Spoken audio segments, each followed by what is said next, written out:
Sir നമസ്കാരം. നമസ്കാരം. 2026 നിയമസഭാ തെരഞ്ഞെടുപ്പിൽ ഇടതുപക്ഷ ജനാധിപത്യ മുന്നണിക്കുണ്ടായ വലിയ പരാജയം എന്ന് പറഞ്ഞാൽ ആ വാക്കിൻ്റെ ഗൗരവം കുറഞ്ഞു പോകും. പരാജയത്തിൻ്റെ പടുപാതാളത്തിലേക്കാണ് CPM, CPI എന്ന കൂടാതെ മറ്റ് ഇടത് സംഘടനകളെല്ലാം കൂടിയുണ്ടാക്കിയ LDF എന്ന മുന്നണി പതിച്ചിരിക്കുന്നത്.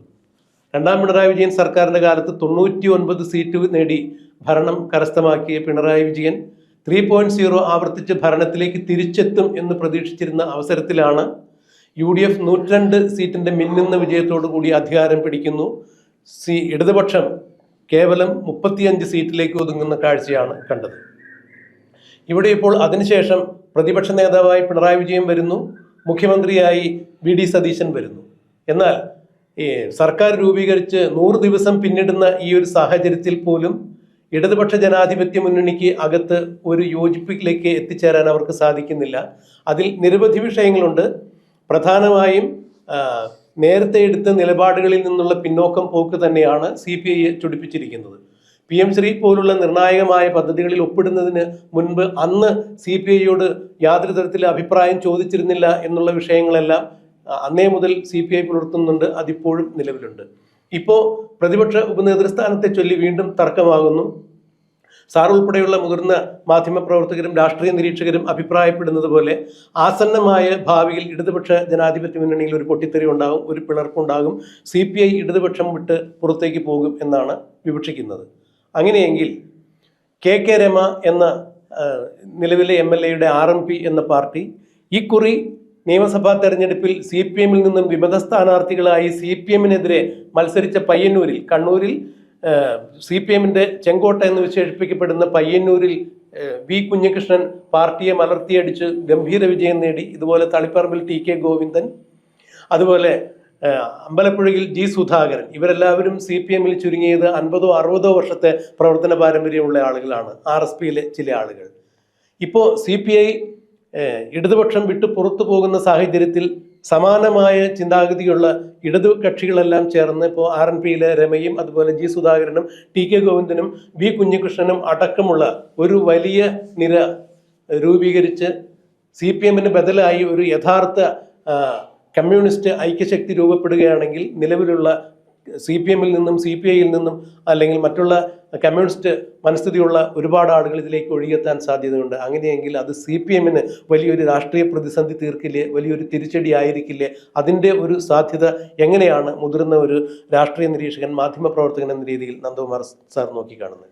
അതായത് പ്രദീപ് പറഞ്ഞ വളരെ വളരെ കറക്റ്റായ കാര്യങ്ങളാണെന്ന് പറയുമ്പോൾ വളരെ ദീർഘവീക്ഷണത്തോടുകൂടി പറഞ്ഞ കാര്യങ്ങളാണെന്ന് മനസ്സിലാക്കാൻ പറ്റും. മുമ്പ് RMP രൂപീകരിക്കാനിടയായ സാഹചര്യം എന്താണോ അത് ഇന്ന് നേരിട്ട് നമ്മുടെ മുന്നിലേക്ക് തെളിഞ്ഞ് വന്നിരിക്കുകയാണ്. ഇലക്ഷൻ കഴിഞ്ഞതോടുകൂടി മാർക്സിസ്റ്റ് പാർട്ടിയിൽ ഉണ്ടായിട്ടുള്ള വിള്ളലുകൾ അതിശക്തമാണ്. അന്ന് പിണറായി വിജയൻ്റെ വാക്കുകേട്ട് വിശ്വസിച്ചിരുന്ന CPM അണികൾ ഇന്ന് പിണറായി വിജയൻ്റെ മകളുടെയും മരുമകൻ്റെയും നേതൃത്വത്തിൽ നടന്ന ഹവാല ഇടപാടിൻ്റെ കൃത്യമായ തെളിവുകൾ പുറത്തേക്ക് ഒഴുകിയെത്തിയോടെ സാധാരണക്കാരായ CPM പ്രവർത്തകർക്ക് പോലും പിണറായി വിജയൻ്റെ പോക്ക് കുത്തക മുതലാളിത്ത ഭാഗത്തേക്കാണെന്നും അഴിമതി നടത്തിയിട്ടാണ് പിണറായി വിജയൻ ഈ കള്ളപ്പണം ഉണ്ടാക്കുന്നതെന്നും കൃത്യമായി തെളിഞ്ഞിരിക്കുകയാണ്. അപ്പോൾ ആ അവസ്ഥയിൽ സാധാരണ CPM പ്രവർത്തകർ, ഇടതുപക്ഷ ചിന്താഗതിയുള്ള CPM പ്രവർത്തകർക്ക് ഇനി CPM-ൽ പ്രവർത്തിക്കാൻ യാതൊരു തരത്തിലും പറ്റില്ല.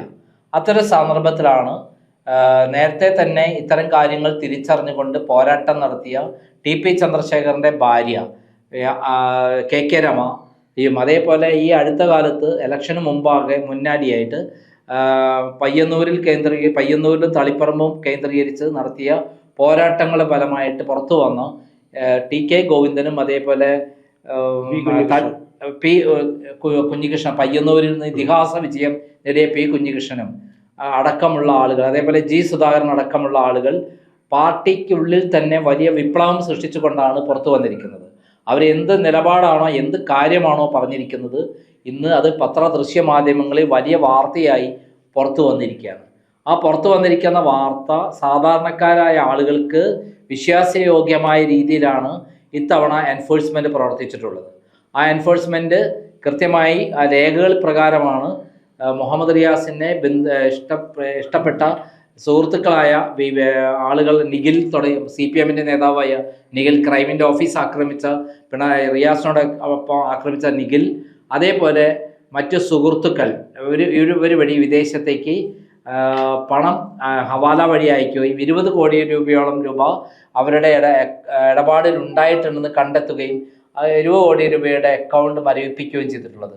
ഇത് വ്യാപകമായ രൂപത്തിൽ ചർച്ച ചെയ്തിരിക്കുക. കോഴിക്കോട് CPM വലിയ പ്രതിഷേധ യോഗങ്ങളെല്ലാം സംഘടിപ്പിച്ചിട്ടുണ്ടെങ്കിലും അത് വിശദീകരണ യോഗമായി കണക്കാക്കാൻ പറ്റാതെ വഷളാവുകയാണ് ശരിക്കും ചെയ്തിട്ടുള്ളത്. അവർക്ക് കൃത്യമായി കാരണങ്ങൾ വിശദീകരിച്ചു കൊടുക്കാനോ പറയാനോ കഴിഞ്ഞിട്ടില്ല. അതേസമയത്ത് എൻഫോഴ്സ്മെന്റ് നിരത്തുന്ന തെളിവുകൾ കൃത്യവും സത്യവുമാണെന്നത് കൊണ്ട് തന്നെ അവിടെ ഒരു വിശദീകരണം കൊടുത്ത് സാധാരണ CPM പ്രവർത്തകരെ സംതൃപ്തിപ്പെടുത്താൻ ബുദ്ധിമുട്ടാണ്. ഈ സന്ദർഭത്തിൽ CPM-നുള്ളിൽ വലിയൊരു വിള്ളൽ വന്നിരിക്കുന്നു. അതോ ഇത്തരത്തിലുള്ള ചിദ്രശക്തികളോടൊപ്പം പ്രവർത്തിക്കുന്ന, അല്ലെങ്കിൽ കുത്തക മുതലാളിത്ത ചിന്താഗതിയുള്ള, എങ്ങനെയും പണമുണ്ടാക്കണം, അഴിമതിയിലെ പണമുണ്ടാക്കണം എന്ന് ചിന്താഗതിയുള്ള പിണറായി വിജയന്റെ ഭാഗത്തുള്ള കുറേ ആളുകളും അതിനെതിരെയുള്ള സാധാരണക്കാരും. അപ്പോൾ സാധാരണക്കാരായ ആളുകൾ CPM പ്രവർത്തകരെ നയിക്കുന്നതിന് ഏറ്റവും പ്രാപ്തരായ ആളുകളാണ് ഇപ്പോൾ പുറത്തുള്ള ഈ 4 പേര്. പ്രത്യേകിച്ച് G. സുധാകരൻ എല്ലാവരുടെയും മുമ്പിൽ സത്യസന്ധനായ, എല്ലാവരുടെ മുമ്പിൽ ക്രെഡിബിലിറ്റി ഉള്ള ഒരു നേതാവാണ്. അതേപോലെ 2 ക്രെഡിബിലിറ്റി ഉള്ള നേതാക്കന്മാരാണ് ഈ അടുത്ത കാലത്ത് പുറത്തു വന്നിരിക്കുന്നത്. V. കുഞ്ഞികൃഷ്ണൻ എന്തിനാണ് വന്നിരിക്കുന്നത്? പയ്യന്നൂരിൽ മധുസൂദനൻ എന്ന് പറയുന്ന മുൻ MLA നടത്തിയ അഴിമതി, ധനരാജ് രക്തസാക്ഷി തട്ടിപ്പിൽ പണം പിരിച്ച് തട്ടിയെടുത്തു എന്നുള്ള ആരോപണത്തിന്റെ പുറത്താണ് അദ്ദേഹം അത് ഉന്നയിച്ചുകൊണ്ട് പുറത്തുചാടുകയും പയ്യന്നൂരിലെ ഇളക്കി മറിച്ചുകൊണ്ട് അദ്ദേഹം വിജയം നേടുകയും ചെയ്തത്.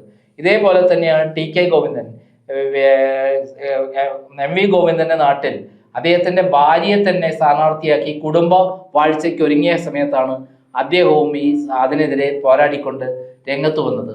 ആ രംഗത്ത് വന്ന സമയത്ത് ഇത്രയധികം വിജയം നേടാൻ പറ്റിയെങ്കിൽ അവർക്ക് തുടർന്ന് മാർക്സിസ്റ്റ് പാർട്ടിയിലെ അവർ ഒത്തൊരുമിച്ചുകൊണ്ട് ഒരു RMPയുടെ വിങ്ങോ അല്ലെങ്കിൽ CPM-ന്റെ ബദൽ വിങ്ങോ കൊണ്ടുവന്നു കഴിഞ്ഞാൽ തീർച്ചയായും CPM-ൽ നിന്ന് വലിയ തോതിൽ ആളുകൾ ഒഴുകാനെത്തും. അത് ഇടതുപക്ഷ ചിന്താഗതിയുള്ള സത്യസന്ധരായ, പിണറായി വിജയനെതിരെ ചിന്തിക്കുന്ന, പിണറായി വിജയന്റെ ഇത്തരം തട്ടിപ്പുകൾക്കെതിരെ ചിന്തിക്കുന്ന, കുടുംബ വാഴ്ചക്കെതിരെ ചിന്തിക്കുന്ന ആളുകളായിരിക്കും. അത് കേരളത്തിൽ മൊത്തം CPM-ന്റെ 90% ആളുകളും ആ രൂപത്തിൽ ചിന്തിക്കുന്നവരാണ്. ഇലക്ഷന് മുമ്പ് പാർട്ടി ഒരിക്കലും തോൽക്കരുത് എന്ന് ആഗ്രഹിക്കുന്ന ആളുകളായിരുന്നെങ്കിൽ ഇപ്പോൾ പാർട്ടി നശിക്കരുതെന്ന് ആഗ്രഹിക്കുന്ന ബഹുഭൂരിപക്ഷം വരുന്ന അണികൾ ഇപ്പോൾ ഒരു മാറ്റത്തിന് വേണ്ടി കൊതിക്കുന്നു. ഒരു മാറ്റം എന്ന് പറയുന്നത് ഒരു ശക്തരായ നേതൃത്വം, ഇടതുപക്ഷ ചിന്താഗതിയുള്ള നേതാക്കന്മാരുണ്ടാവണം. അതിന് ഏറ്റവും ശക്തരായ നേതൃത്വത്തിന് കൊടുക്കാൻ പറ്റുന്ന ആൾക്കാരാണ് ഈ 4 പേർ. ഇവരും അതേപോലെ ഇതുപോലെ ചിന്താഗതിയുള്ള മറ്റു വിട്ടു നിൽക്കുന്ന ഇടതുപക്ഷ ചിന്താഗതിക്കാരായ നേതാക്കന്മാരുണ്ട്. അവരെല്ലാം കൂട്ടിയോജിപ്പിച്ചുകൊണ്ട് ശക്തമായ ഒരു മുന്നണി മുന്നോട്ട് കൊണ്ടുപോയാൽ, ശക്തമായ സംഘടന മുന്നോട്ട് കൊണ്ടുപോയാൽ തീർച്ചയായും CPM തകർന്ന് തരിപ്പണമാകും. CPM മുമ്പ് EMS-ഉം AKGയും ഒക്കെ തന്നെ വിട്ടുവന്നപ്പോൾ 90% ആളുകൾ അവരുടെ കൂടെയാണ് പോകുന്നത്. ഇതേപോലെ CPM-ൽ ഇപ്പോൾ അതിനുള്ള സമയമായിരിക്കുകയാണ്.